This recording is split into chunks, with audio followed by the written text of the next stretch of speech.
Hello everyone. So today we'll be exploring about a multi-plant firm.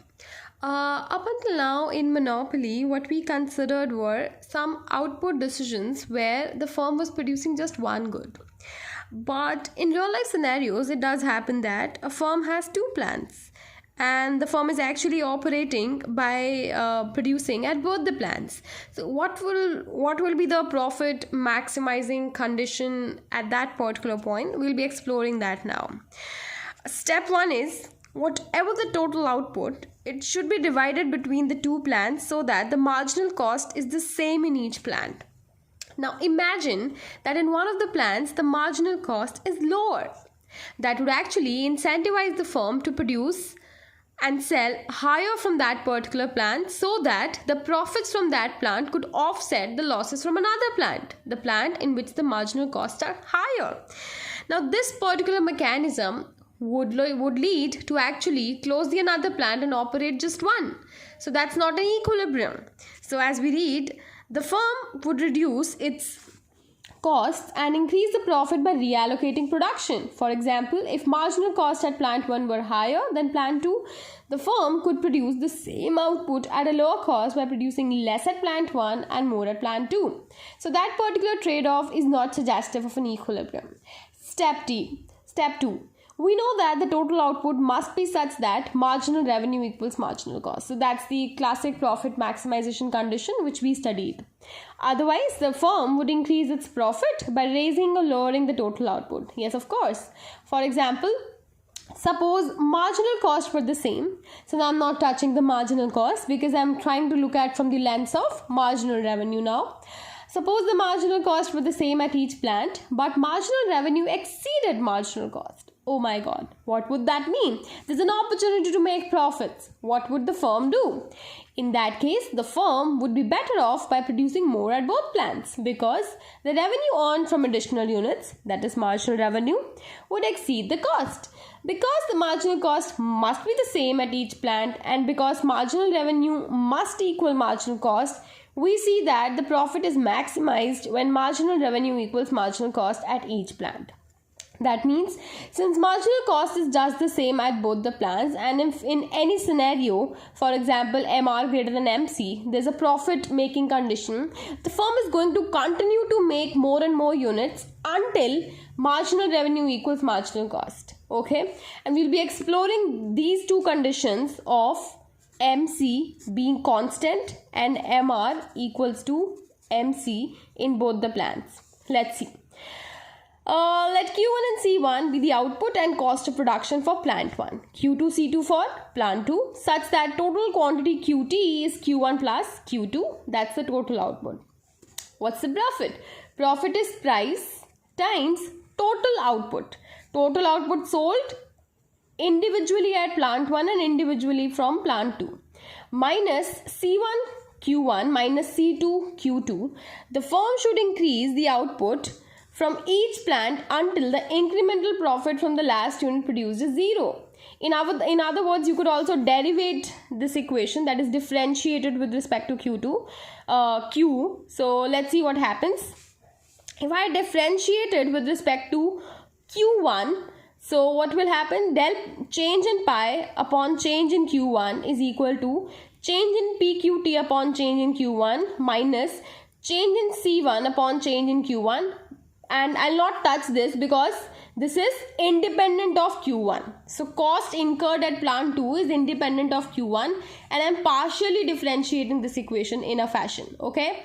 So putting it equal to 0 would mean that change in total revenue due to an additional unit produced at plant 1. Irrespective of the fact that it is being produced at plant 1, this is actually a part of total quantity. So change in total revenue due to an additional quantity produced irrespective is actually nothing but marginal revenue, and that is equal to this term, that is change in total cost at plant 1 due to change in additional unit produced at plant 1. That's MC1. Likewise, if you differentiate or take changes with respect to Q2 in the denominator everywhere, you will have this condition: MR is equal to MC2. Now if you combine both of these conditions, what you're going to arrive at is this: MR equals to MC1 is equal to MC2. So what has happened in the process? In the process, what you have seen is that marginal cost is the same for both the plants. MC1 is equal to MC2. That was your step 1. And step 2 is also justified. How come? Because step 2 said that the total output must be such that marginal revenue equals marginal cost. And that's happening. MR equals to MC1 is equal to MC2. Now we'll see this particular phenomenon diagrammatically. Look at the diagram carefully. This is the demand curve for that firm. The firm faces in the market. This is the marginal revenue curve, because marginal revenue curve is the same irrespective. As we saw over here, MR is the same. And then MC1 and MC2, since MC1 is for plant 1, MC2 is plant 2, so those will be distinct. However, the condition is going to equalize them. So don't confuse yourself in the fact that on the outright only that MC1 and MC2 should be the same. No. MC1 and MC2 are individually different, but the firm is going to produce at a point at which they are same. Okay, we'll explore it. Don't confuse yourself. Now, if you sum over MC1 and MC2 horizontally, you will get an MCT curve. That is the horizontal summation of marginal cost of plant 1 and marginal cost of plant 2. Why am I doing so? Because I want to arrive at the condition MR equals to MC such that when I stretch this equilibrium point A, by running a horizontal line till this point, this line intersects my MC1 and MC2 at points like C and B. And what's happening at C and B is that MR equals to MC2 is equal to MC1. I'll repeat the entire process. That's my demand curve, that's my marginal revenue curve, and this is my marginal cost MC1 for plant 1, this is for plant 2, MC2. Now, what the firm is going to do is horizontally add up the marginal cost curve. Horizontally means sum over quantities, okay? I'll sum of the quantities such that MCT is going to look like this. Fine? When I have an MC total like this, I can actually find the point of equilibrium. That is the profit maximizing condition justifying by MR equals to MCT at point A.